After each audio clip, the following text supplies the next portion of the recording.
Eto na nga mga chong, marami tayong basketball updates. Jeremiah Gray nagpapasalamat sa Barangay Ginebra.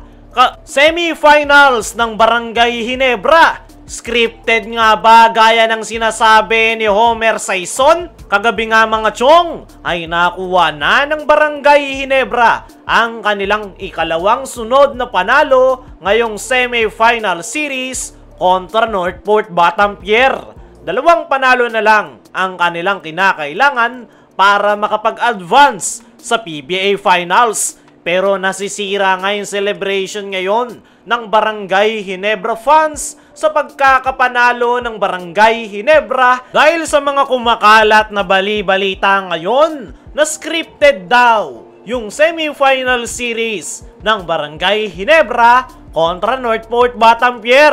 At ang pinaka nagpapakalat nga niyan ay ito na namang si Homer Kupal Saison, kung saan nagpost ito sa kanyang Twitter account na mayroon daw siyang nakausap na isang coach sa PBA kung saan tinanong niya kung may chance ang Northport na manalo sa Barangay Ginebra. At ang sagot daw sa kanya, depende sa utos sa taas. At dahil nga sa post na yan ni Homer Saison ay nakahanap na naman tuloy ng butas yung mga bashers ng Barangay Ginebra para sirain yung celebration ng Barangay Ginebra fans. Pero ang tanong, scripted nga ba talaga yung semis ng Barangay Ginebra kontra Northport? Ang sagot ay hindi. Napakaganda nga ng depensa ng Barangay Ginebra kung saan hirap na hirap makapuntos ang Northport Batampier. Lalong-lalo na si Arvin Tolentino dahil 3 Ginebra players nga ang nakatoka para siya'y depensahan. Unang-una dyan ay itong si Stephen Holt na hindi pinaporma si Arvin sa nakalipas na Game 1 at nitong Game 2 nga ay si Jamie Malonzo ang pinakatumao sa kanya na inaabangan siya sa ilalim. Bukod kay Jamie ay nandyan din si Troy Rosario. Kapag nakalusot si Arvin, nandyan pa si Japet. Kaya naman, sirang-sira talaga yung opensa ng Northport Batampier. Para sa akin mga chong, ay hindi na ako nagulat sa mga ipinopost na yan ni Homer Saison. Dahil sa lahat ng sports writer sa PBA ay ito nga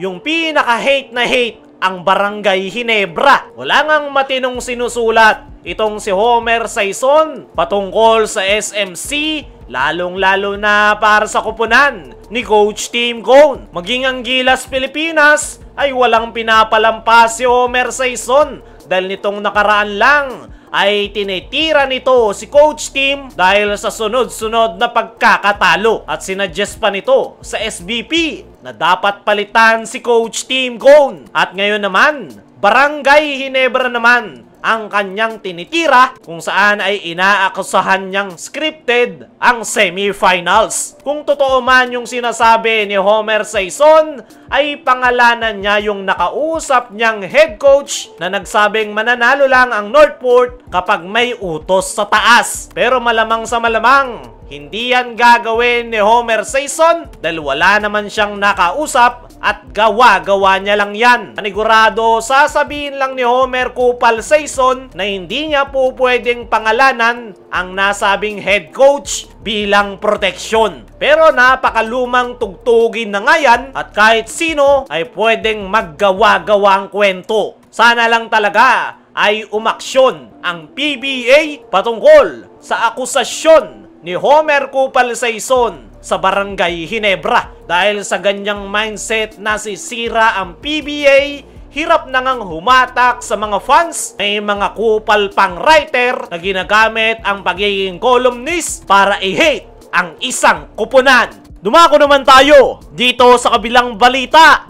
Jeremiah Gray nagpapasalamat sa Barangay Ginebra. Sa nakalipas nga na Game 2 semifinals kagabi, ay nakapaglaro na nga sa wakas itong si Jeremiah Gray para sa Barangay Ginebra. Kung matatandaan nyo, tinamaan ng ACL injury itong si Jeremiah Gray noong PBA on tour na naging dahilan kung bakit 1.5 taon itong hindi nakapaglaro para sa Barangay Ginebra. At ngayon, na muli siyang nakapaglalaro sa kanyang kupunan, ay nagpapasalamat itong si Jeremiah Gray sa lahat ng bumubuo ng Barangay Ginebra na hindi siya iniwan noong tamaan siya ng pangalawang ACL injury. Palagi nga daw siyang kinakausap ng coaching staff pati ng kanyang mga teammates para palaging patibayin ang kanyang loob. Isang malaking blessing nga raw